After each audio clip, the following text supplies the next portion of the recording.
Welcome to this morning's Tech Talk. My name is Michael Jackson. I don't sing and I don't moonwalk. I do EDA. It's a pleasure to be presenting to you today. The title of my talk is More Than More and Charting the Path Beyond 3 nanometers. So in today's presentation, I'll be drawing on more than 30 years of experience in both the semiconductor and EDA industry. I got my PhD at UC Berkeley in 1990. I then went to Motorola Semiconductor, spent about 9 years there in Austin, most of the time in Austin, working with a lot of the different product teams in terms of advanced technology application as it related to EDA. So 68,000 microprocessor design team, the microprocessor teams at Somerset, and then many other product teams in Motorola. I left Motorola after about 9 years and then found my way into the EDA industry. I tell people I went to the dark side. And I spent the next 20 plus years at both Synopsys and Cadence, most of that time at Synopsys actually, and there I led a lot of Synopsys's large EDA products in the synthesis and place and route space. And then at Cadence, I've been leading their business in the sign-off area and recently made a transition into the systems area. So wanted just to set the stage and give you that at least as a background, because I'm going to be drawing on that in the presentation today. There's really three things I want to leave you with. You know, a week from now, when you look back and you remember my presentation, there's going to be three things I want you to remember. One is I'll be talking about the three fundamental ways that EDA has enabled Moore's Law over time. For me, EDA has been a huge enabler of Moore's Law, and so we'll be discussing this. I'll also spend some time talking about machine learning and how this is the next big thing as I see it in EDA. And it's really a big thing because it has huge promise in terms of the impact it will bring to both power, performance, and area. We talk about this a lot from an EDA standpoint, as well as time to market. So I'll be talking about that. And then I'll also be spending some time talking about the solution requirements needed for more than more. This is something that was coined a little bit more than a decade ago in the industry, and has growing importance in a world where Moore's Law is slowing. So I'll be talking about solution requirements needed to support the integration possibilities that More Than More brings. And then I'll go through the slides at the end. If there's time, I'll take some questions. So 3 nanometers is the next stop on the Moore's Law bullet train. I've already mentioned that EDA has been a fundamental enabler of Moore's Law. I'll talk about this more in a moment, but Moore's Law is this prognostication that was done by Gordon Moore many, many years ago, where he projected that there would be a doubling of transistor count every 2 years. That's ultimately what it settled on. It was the time period initially was a little less than that. And this has led to 5 decades of exponential technology, exponential expansion in semiconductor technology for more than 50 years. Moore's Law is slowing. There's a lot of talk about that, and More Than More, as I mentioned, is going to be playing an even more important role going forward. So will be a lot of discussion about that. The International Technology Roadmap for Semiconductors changed its charter to the Heterogeneous Integration Roadmap. And as I see it, there's really been 2 fundamental enablers of Moore's Law over time. One is process technology advances, and the other is EDA advances. And so we're going to get into that in the next part of the presentation. Now, as I see it, in terms of EDA, there's been 3 approaches that really have driven the process. There's sort of been 3 underlying pillars of moving Moore's Law along. The first of these is design methodology advances. And when I talk about design methodology, I'm talking about the collection of EDA methods that define how an IC is designed, verified, and tested. in addition to this, there's been a lot of focus over time on EDA tool turnaround time, or the productivity that is produced by the tools. And by this, I'm referring to the performance, largely runtime, but also the memory footprint of the EDA tools that comprise the design methodology. And then the third area that EDA has played a role in terms of enabling Moore's Law is in what I call process technology enablement. And this is the EDA tool enhancements that have been required over time to support the process technology requirements. And this can be specific features and capability in the process technology. It can also be addressing, the accuracy demands as we move to smaller and more aggressive process technologies. So when it comes to design methodology, if we look back over time, going back to the 1960s, design initially was very manual in nature. And we soon found ourselves, operating more in terms of transistor level design. Tools came on the scene to support that. There was a productivity jump versus what was being done sort of more manually. Cell-based design came along in the 1980s. It influences a significant amount of digital design today. A lot of my talk is focused on the digital side of things because of this connection to Moore's Law. But with the advent of place and route, tools like logic synthesis, it really drove a fundamental change in terms of how designs were done. Initially more on the ASIC side, and then ultimately into all digital design. And then in the 1990s, design reuse came more on the scene. And this really represented another methodology because in the case of like multi-CPU type designs, the underlying methodologies that are in place to facilitate that and to allow one to sort of bring together a design with reusable components, it grew in importance. And so there's been many techniques or many methodologies that have existed over time. I'm highlighting them on this slide. And as we've moved to upwards and to the right, there has been a productivity boost that has accompanied these. Now, if we look at Moore's Law, it's illustrated, going back to 1970 on this slide, going all the way through 2020. You're plotting here the transistor count. This data is from Wikipedia, over time. Wanted to share with you sort of a lesson that I learned, from my days at Motorola involving the 68,000. I don't know if many of you realize this, but the 68,000 microprocessor had 68,000 transistors in it. I don't know if that's really why they named that. This came on the scene in 1979, certainly before I was at Motorola. And then what I learned was, and it was one of those things you didn't learn in school, but you just sort of saw it in occurring at least in a design team. This sort of analogy to, you could build a home with 2 stories out of wood, but you can't build a skyscraper out of wood. At some point, the paradigm needs to change. You need to revert to or move to metal or steel. And similar types of things have happened over time as it's related to design methodologies. It was about 11 years after the 68,000 went out, the design teams in Motorola in Austin, Texas were working on the 68040. So here you had a design that was, at that time, 1.2 million transistors. I mean, these are small by today's standards, but it was about 20 times the complexity of the original 68,000 microprocessor. And the design methods that were being used, which were largely custom and transistor level in nature, were really beginning to run out of steam. You couldn't use a circuit simulator to do what you need from static timing analysis.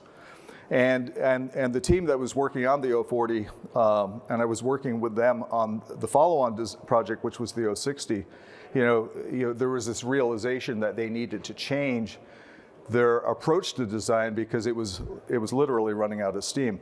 That led to the 68060. The 68060 was a design in Motorola that embraced, cell-based methods. They had transitioned to a large extent from transistor to cell-based, much more use of logic synthesis. It was the first design in Motorola to use logic emulation. There were a number, place and route, there were a number of new techniques that were applied in this. It was very successful from a design standpoint, but it was not a product that Motorola chose to take to market. But it was an important lesson for me, and I think it's an important lesson, as I deal with design teams, is you need to change. You need to embrace new design methodologies. You need to embrace new design tools. And a lot of time, prior success is really a huge liability to change. Design teams find that they don't have the time to change. So there's this like tension that will exist. But if you don't change, had the 040 team not changed, they wouldn't have been able to do the 060. So the second area that I talked about that has had a big impact on Moore's Law, the second sort of pillar from an EDA standpoint, are EDA turnaround time advances. And I found myself in the early 2000s, I was actually at Synopsys. I was leading their R&D for a design compiler. I just joined the team. And this was a time where I, with that team, really began to push runtime very hard. The team, I remember some of my initial discussions with the team was sort of transitioning from being very feature focused to what I would sort of characterize as being focused more on the core value. That is like runtime. Because if you could do something, if you could synthesize something and say half the time, from 8 hours, 4 hours versus 8 hours, that translated to high return for a designer. And so it was at this time that this transition was happening, and I certainly pushed it hard in my 6 years with the team, and then later on the place and route side where I was for about 8 years. And if from a synthesis standpoint, what we began to do was we focused on improving the runtime of the product by 1.5x to 2x every release. It was like a religious thing. And we also at this time, rather than say focusing on an individual design or two or a couple designs, began to focus on large suites of designs and the statistical properties in terms of runtime improvement across those designs. So I think this was another important thing that was done at this point, because it gave a lot of insight into both where things were improving, but also where there may be degradation on certain designs. And we always compared ourselves to the baseline, which was generally the previous release. And then the next release, say 9 months later, it had to be another 1.5 to 2x faster. And we needed to employ all means at our disposal to make it happen. In fact, even like re-architecting the product. So there was this constant tension to deliver more runtime improvement, to leverage new and emerging techniques like multi-threading, towards the end of my tenure, at least with the synthesis team, versus like single core performance, and to also sort of adapt the synthesis or the place and route flow to address new requirements. So I remember the days where we would focus on single mode, single corner, and then there was the need to transition to multi-mode, multi-corner to sort of track what was happening on the sign-off side of things, and to address the growing complexity requirements from a process technology standpoint. And what the amazing thing that we were able to do with this systematic, you can call it incremental improvement, release over release, after doing this for about 5 years, every 9 months, 1.5, some releases a 2x improvement. Pretty soon you have like a 10x improvement in runtime. And then this, as I was sort of very engaged in this, I always saw this as sort of the EDA equivalent of Moore's Law. Moore's Law being this doubling of transistor count every 2 years. We had this focus where we had to improve the underlying runtime performance of the tool our goal was every 9 months, and it was like clockwork. And so this is where I learned that this compounding is really this eighth wonder of the world. This is another sort of view of this, from another segment from within EDA. And in this case, we're looking at like 30 years of emulation innovation. And here, the focus really is also in terms of driving capacity over time, but also the speed of the hardware itself to address, the challenges of verification. But there's a parallel here also to what has happened with Moore's law over time, where there's been a need to scale the technology as it's related to capacity, and in terms of just raw performance, in order to sort of keep up with the challenges of dealing with more and more or higher and higher transistor count design. There's been another, for me, it's sort of a different category than the first one, where this is this more systematic incremental execution of runtime, release over release. But one of the other things you see in EDA is what I refer to as like the next gen product. This doesn't happen all the time, but on a regular basis in EDA companies, it's certainly been the case at Cadence, Synopsys, the large companies over time. You sort of retreat and you focus on a next generation delivery, and inevitably, runtime performance is a large focus of that. This is an example of the Spectre X simulator that was released a couple of years ago by Cadence. This is more in the simulation, circuit simulation area, but it delivered between 5 to 10x improvement in performance, while maintaining the same accuracy requirements, and it did it through leveraging greater scalability, massive parallelization, that exist for today's cloud infrastructures. So really, systematic incremental runtime performance, release over release. The second example that I gave is like from a hardware standpoint, and this is how the next generation product. These are all examples of how EDA over time has played a really super critical role in terms of enabling Moore's law. The third area that I highlighted at the outside is I refer to this as process technology enablement. So yeah, you got to make the tools faster. You got to deliver the performance to the design teams. We also need to sort of be moving to newer and more productive design methodologies over time. But there's another category that requires constant work from within the EDA companies. As a foundry is, say, producing a new node, there are specific requirements that are necessary to be enabled as part of that node, and if those aren't present, your tool won't work, right? So this is like is a big deal. And if you look at the EDA tool chain, I've called out some of the products on the left-hand side of the slide. You can see, place and route I sort of characterize as really having the highest technology dependence of all products in the tool chain. And I say that because inside a place and route product, you've got an extraction engine, you've got a static timing capability as part of that. You've got a router. There's a lot of technology in a place and route tool that is connected to the process technology. So it has high breadth in terms of technology coupling, but it also connects very deeply.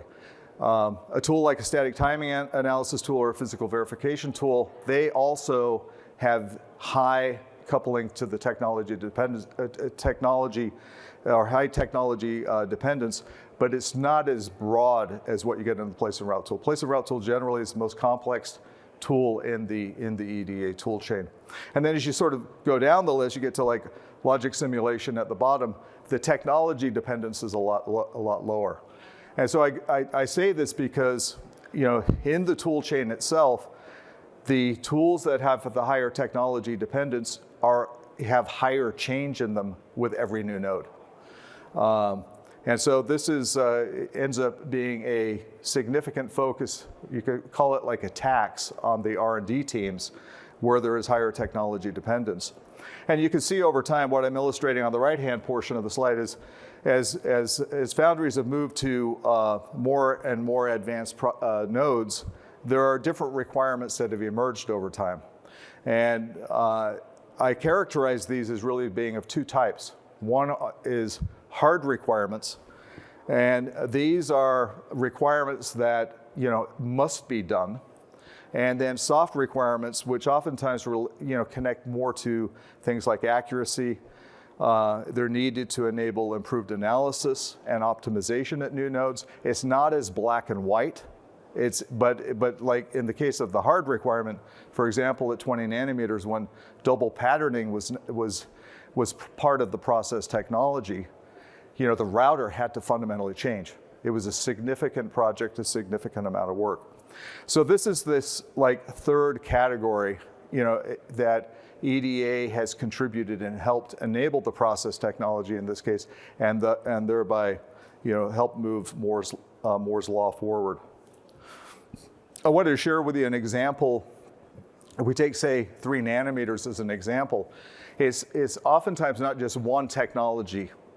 Also, from a static timing tool standpoint, it really sort of plays two roles in the flow. One is in terms of supporting underlying timing analysis as a separate tool, but also, for example, at Cadence, the Tempus engine also exists in Innovus and really across the tool chain in Genus as well. And so there's a need to improve the accuracy as we make that move to say 3 nanometers. The static timing tool also plays a role of ECO. And in order at 3 nanometers, if you look here, you see there's a need to support this asymmetric distribution of delay at low voltage. There's a need to have improved glitch propagation. There's a need to better model the way correlated attackers will sort of engage with a bus in the design. You need multidimensional delay interpolation, and there's a number of techniques that are highlighted at the bottom of the slide that are really necessary to deliver the accuracy needed at a node like 3 nanometers. So again, this just builds on the previous point that the tools need to advance in other ways other than, say, runtime, in other ways other than, say, the memory footprint. I want to leave you with another example. It's an area that we've been actively sort of investing in Cadence at late, and that is the topic of aging and bringing that to the digital flow in a more direct way. The fundamental question is a semiconductor, the transistors in it, their performance changes over time. And we refer to this as they will age, and this is a byproduct of biased temperature instability and hot carrier injection.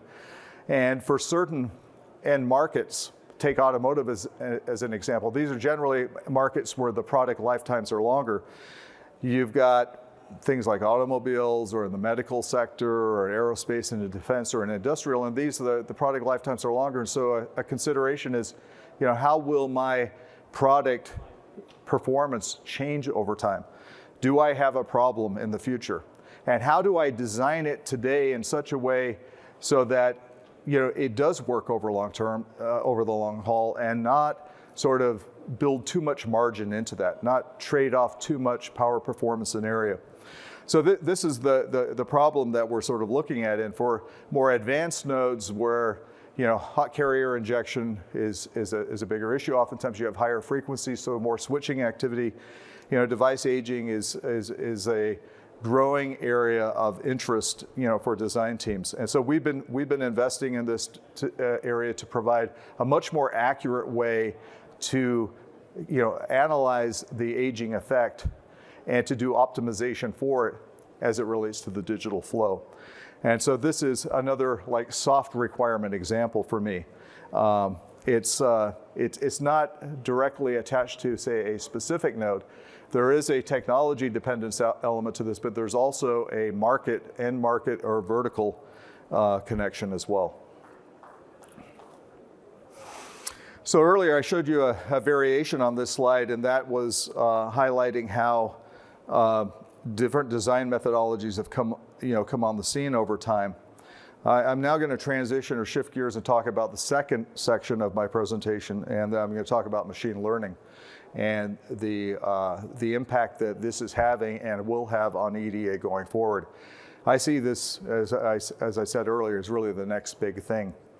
And machine learning is interesting because as I was thinking about this presentation, I debated, do I characterize it as a methodology, or is it just like another like runtime or PPA enabler inside the tool? And really it's both. Because I think what we're seeing with machine learning-based EDA, for some applications of it, those that, and I'll talk about this more in I think the next slide, is it will sort of exist outside the tool. And in this sense, it's almost like a collaborator. It's someone a designer can collaborate with, or it's an agent, or it's like another member of the design team, like a super engineer that can sort of go off and come back with, say, a better result. And this is different than something that may speed up, say, some portion of say, within a tool. And deliver value, through that. So I really see this as both a design methodology advance as well as, directly impacting the EDA tools themselves in terms of their runtime and performance. Now, machine learning is really a good fit as it relates to EDA. I mean, the computational aspects of the problems that are being solved in EDA it's just full of NP complete, NP hard problems. And so you don't have enough time to solve things exactly. And your heuristics are developed, and the focus with the heuristics is on their quality as well as their efficiency. And so this is really sort of the art of building an EDA tool, is bringing the right heuristics to bear to sort of produce the best overall result.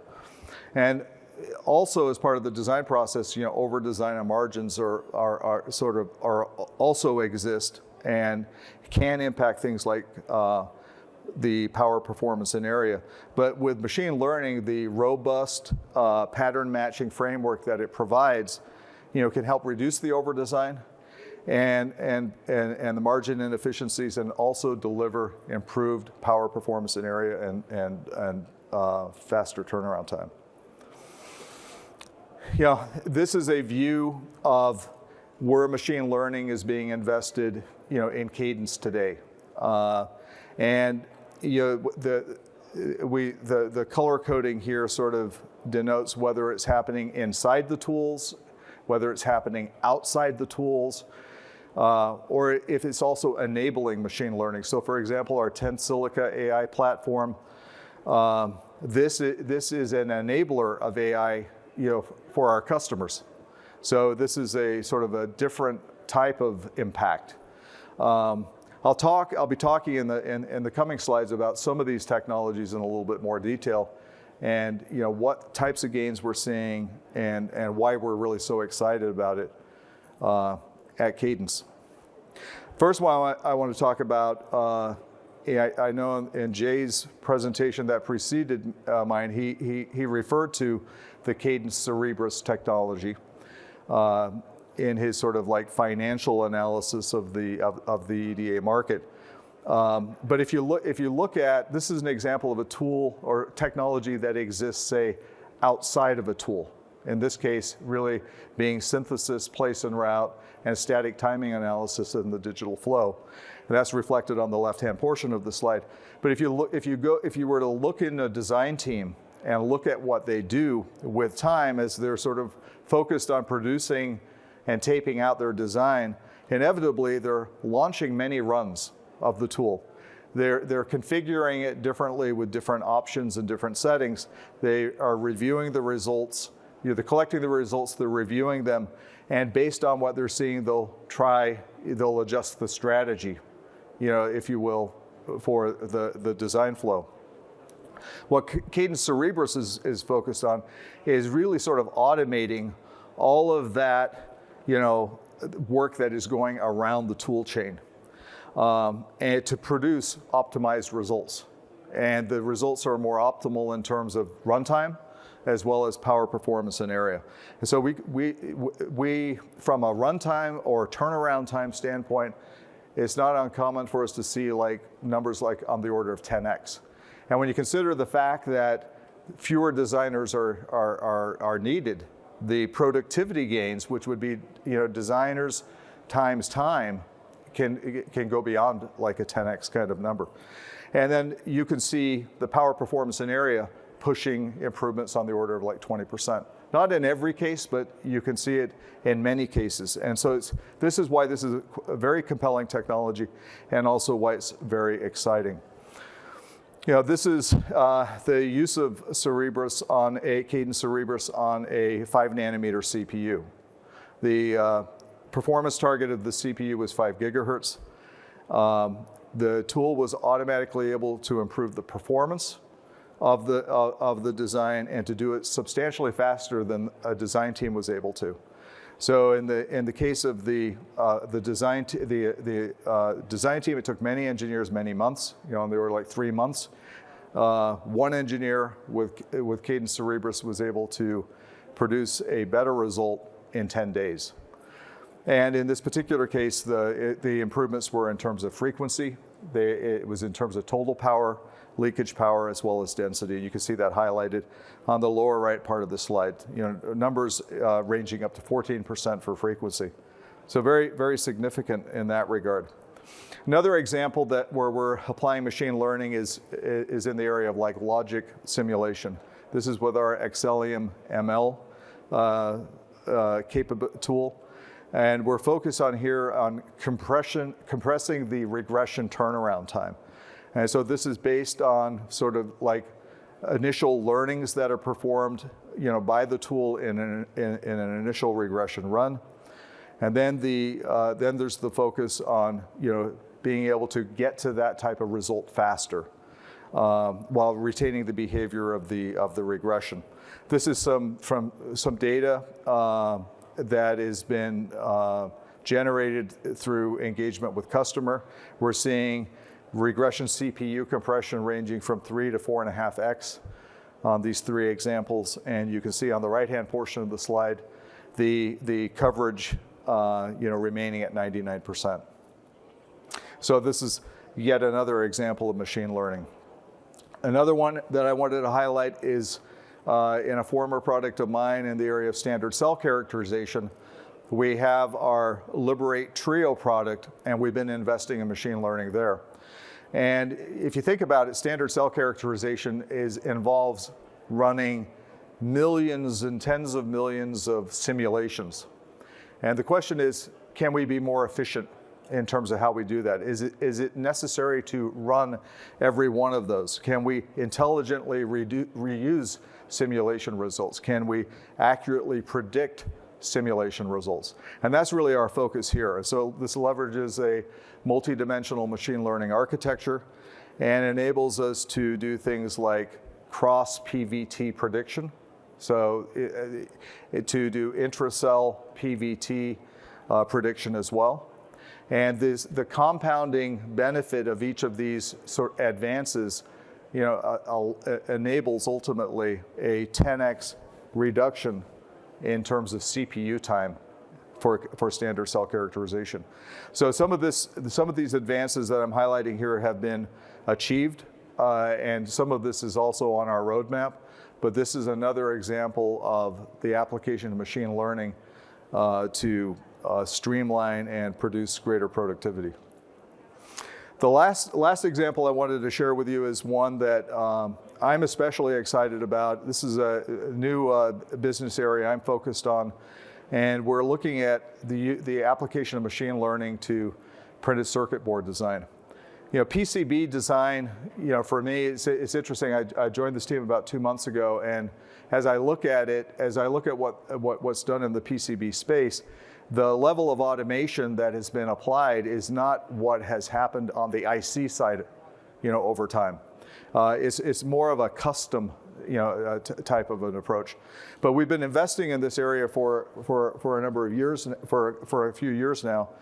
And our focus on it is to be able to do a PCB design in 1/10 the time. So, and we're, our focus initially is on what I would sort of characterize as smaller PCBs, designs that might be done on the order of a couple weeks. But if you could take something that would have taken a couple weeks and do it in a day, and it's equivalent, from there's no degradation in any important metric, that's quite significant. And the work that's been done here has been inspired by the work that was done with AlphaGo. And so there's the team itself is internally referred to as Move 37. I don't know if those of you familiar with the whole AlphaGo, sort of work that was done. It was actually some amazing work.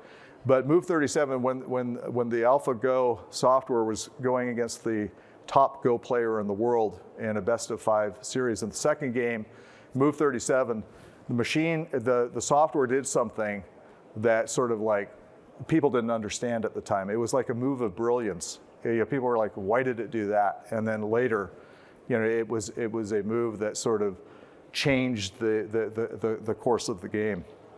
Our dream here with this is to really bring a level of creativity that, as it relates to PCB design through the software. This work also is very much connected into the cloud to leverage the computational benefits of thousands of computers versus, say, one. And as I mentioned, it really is looking at bringing automation to PCB design, something that really has not been done in the same way over time. So I wanted to now transition to the third portion of my presentation and talk about more than more. And just as I said, at the beginning of the presentation, that 3 nanometers is the next stop in the Moore's Law bullet train. There's a fork in the road as it relates to Moore's Law and in terms of what's coming. And this is some data that was shared by Lisa Su at a Hot Chips conference in August of 2019. Lisa, probably most people, if not all of you, should know she's the CEO of AMD. She was talking about how Moore's Law was slowing down, and that the die size is at the lithography's reticle limit, and the question is really what comes next. And this is where more than more enters. And I mentioned this was something that was coined a little bit more than a decade ago. But with more than more, what we're talking about doing is accelerating complex system design. The graph here is highlighting on the horizontal axis, how this is really sort of Moore's Law, this progression to more and more advanced process technology, process nodes. The vertical dimension, though, is talking about different fabrics, if you will. You've got analog, RF, sensors, passives, fluidics, that also will coexist in design. And this comes into, as it relates to system and package, multi-chip module, PCB type applications. This is heterogeneous system integration. So you really sort of have these two dimensions that of really sort of looking at design. One is this in Moore's Law, and the other is more than more.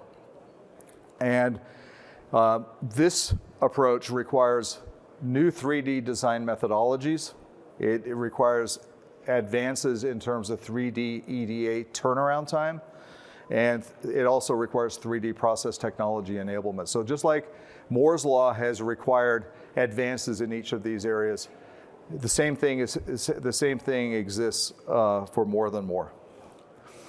And Cadence has been investing in the advanced multi-chiplet packaging area for quite some time, really going back to the 1990s in terms of work, in terms of system and package. But you can see a number of the technologies that we have been focused on enabling over time. We have many years of customer success in this space. But when we look at, the heterogeneous system integration and the requirements, for it, there actually are many, and it's quite complicated. So you have both, things like 3D IC design aggregation and management. You have to deal with die placement and bump planning. You need really a single database to represent the multiple technologies that are being integrated as part of the system. Thermal considerations take on sort of a new level of importance in 3D IC design. There are requirements as it relates to static timing analysis. We refer to this as 3D static timing analysis to address the explosion of timing corners. There's system level inter-die connectivity validation, and there's the needed to be doing cross-domain ECOs. All of a sudden, when you bring these like multiple disparate technologies into a single system, if you're going to drive things like the system level power, performance, and area, there are these requirements and others that are necessary in order to deliver on a solution. So this is another area where we've been heavily focused from Cadence. Recently, we introduced our Integrity 3D IC design platform. It's the industry's first, high-capacity 3D IC platform that enables design planning, 3D design planning, implementation, and system analysis in a single unified cockpit. And as I said on the previous slide, there's the need to address on the left-hand portion of the slide, things like thermal now. In addition to the power, timing, DRC, and LVS, requirements, that we've had to deal with in the past, but now need to be dealt with across an entire system. There's a single integrity platform database. There's a single cockpit for planning and implementation. And we also support co-design for both analog and RF, and our Allegro technologies as it relates to packaging and printed circuit board. I wanted to give you one example of how a problem changes when you go to, say, 3D IC.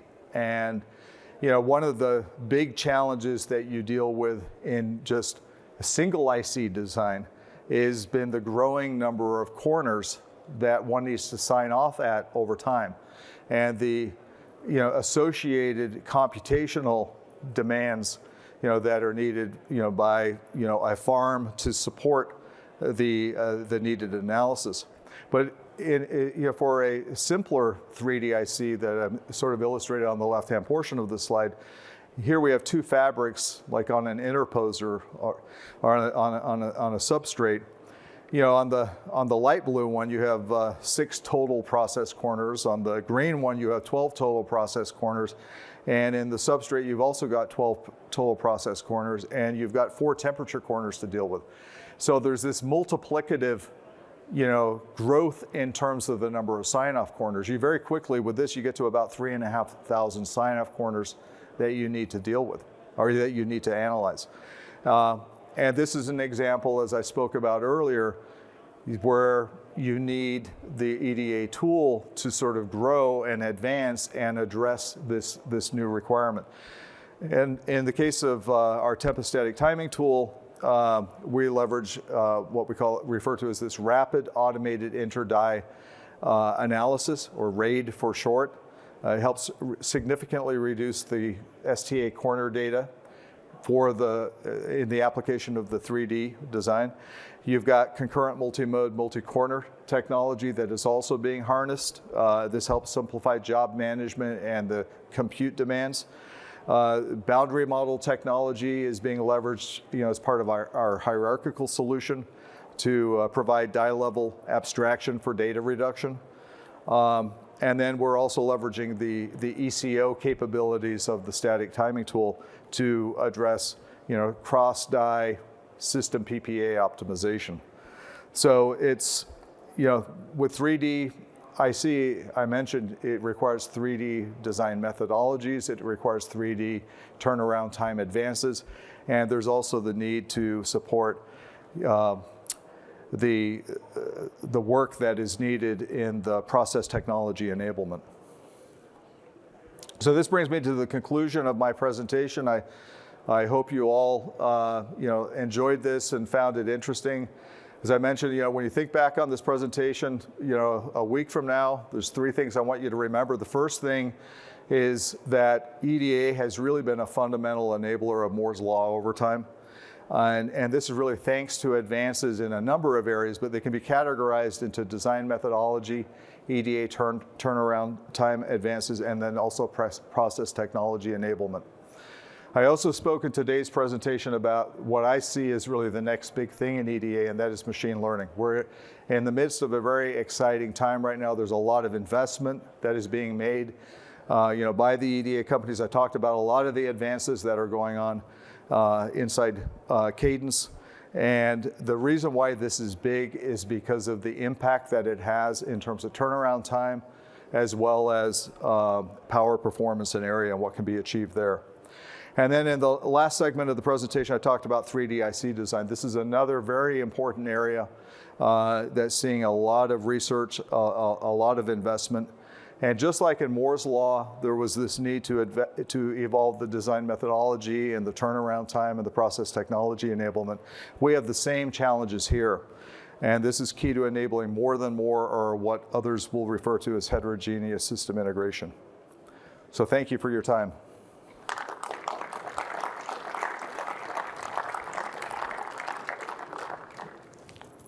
Thank you.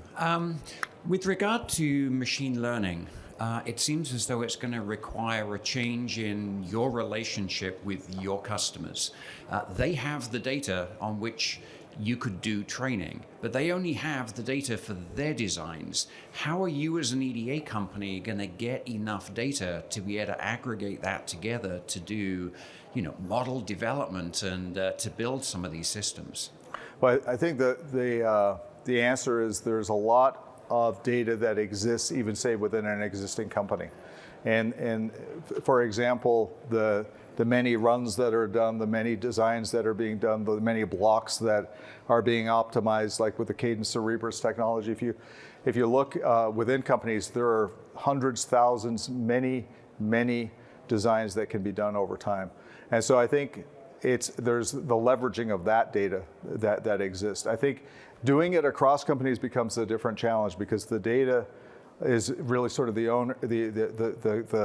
ownership of the data is inside the company. Unless that is somehow shared, then there's maybe another level of aggregation and benefit that can be achieved. But we see, with the kinds of results that I'm showing, dramatic improvements in terms of turnaround time and PPA. Can the various platforms that Cadence has can be used to emulate or develop synthetic data for the machine learning algorithms that you propose? Can you say the question again? I didn't catch the beginning. Yeah. The various platforms that Cadence has, can they be used to generate synthetic data? Yes. For the machine learning algorithms to use to avoid getting the proprietary information from the existing data that are available? Yes, the answer is yes. And for example, in the Cadence Cerebrus technology that I talked about, the data that is necessary is a byproduct of the design process.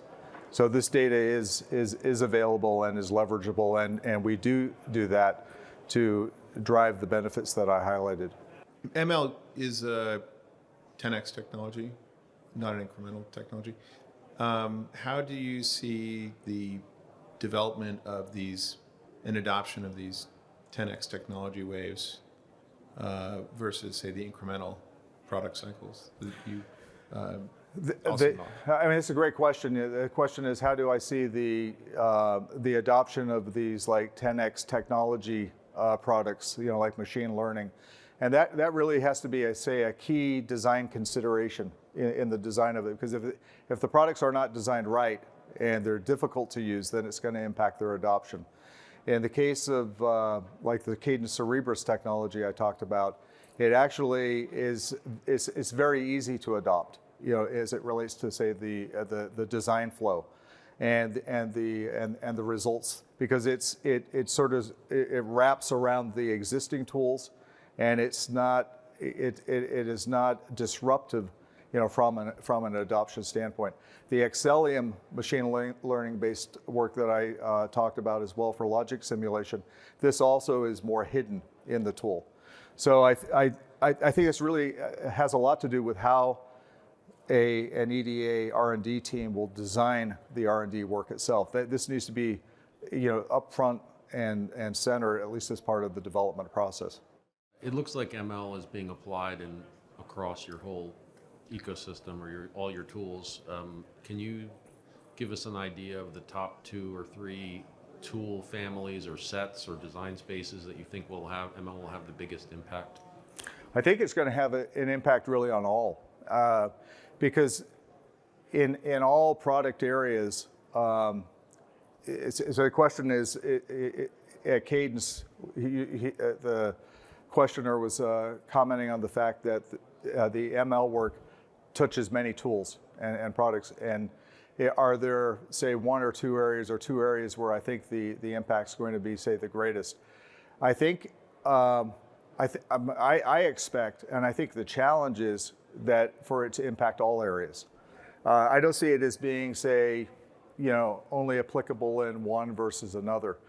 I think the work that we're seeing with Cadence Cerebrus right now is extremely exciting, not only because it produces a better result, but it also produces a better result faster.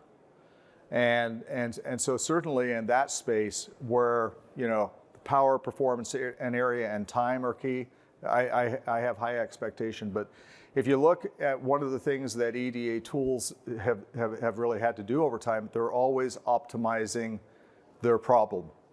And in the case of like logic simulation, the benefits that we're seeing there are this like 3 to 5x compression in terms of the regression, the size of the regressions. That's significant to engineers that are in that space. And so I think with all the products that are around the circle, you're going to see high impact, and over time, you're going to see many new advances within those areas. You've covered a good bit about runtime improvements. With machine learning using and generating piles of data, and 3D IC also multiplying the amount of design work going into a single product, can you comment on what Cadence is doing to help customers deal with the explosion in data that's necessary for doing chip design?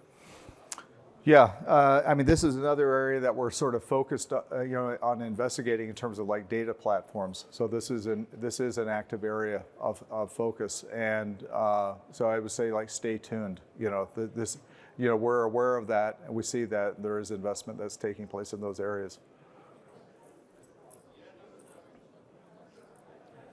So specifically about the Cerebrus tool that you talked about, it has to be pre-trained. If I'm using it on multiple different testing blocks underneath, let's say, how is that pre-trained data going to apply across technologies, across different types of blocks, CPUs, GPUs? Does it run things on the go multiple times and learn on the fly, or does it learn on models that already exist? So it's generally learning on the blocks that it's being immediately applied to. So at least as part of design, it's not necessarily being leveraged on a completely different process technology with completely different timing constraints, like say from the past. So if you're a design team and you're trying to get your chip out, the learnings is happening in the context of that design. I think there's the challenge or the opportunity to look at leveraging that across design. That's a future opportunity. So does that put any limitations on the user for it to be enabled on the user's access to resources, like compute resources and things like that? No, I mean, it will leverage the compute resources that are available to it. It will leverage, the cloud, and as well as the, on-premise compute farms that are needed.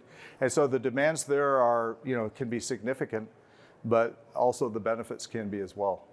Okay, so just as a final thing, what I'm understanding then is in the long term, I'm not going to end up having to run 100 different experiments. I'll be running one, but it will launch maybe 1,000 of them on its own while running that one thing in parallel. Well, I don't know about the 1,000. There will be work that is happening sort of behind the scenes that is guided by the machine learning, and so the expectation is that in the past you've had many runs that are being done. There will be fewer. that the design team has to that has to leverage, but then behind the scenes, the technology is acting to identify a better recipe, a better result. Mike, one more question. In other fields like image processing or digital recognition, for example, the MNIST database has 50,000 different instantiations for machine learning training data. In your estimate, how much data you need to have some adequate, performance of those machine learning algorithms, let's say for physical verification? For physical verification, I didn't talk today about the application of machine learning for that, but in terms of like physical... High-level synthesis is okay. Yeah, well, for physical implementation, the work that's happening with Cadence Cerebrus, that can leverage tens and hundreds or thousands of types of runs. There's a range that it can be leveraging there.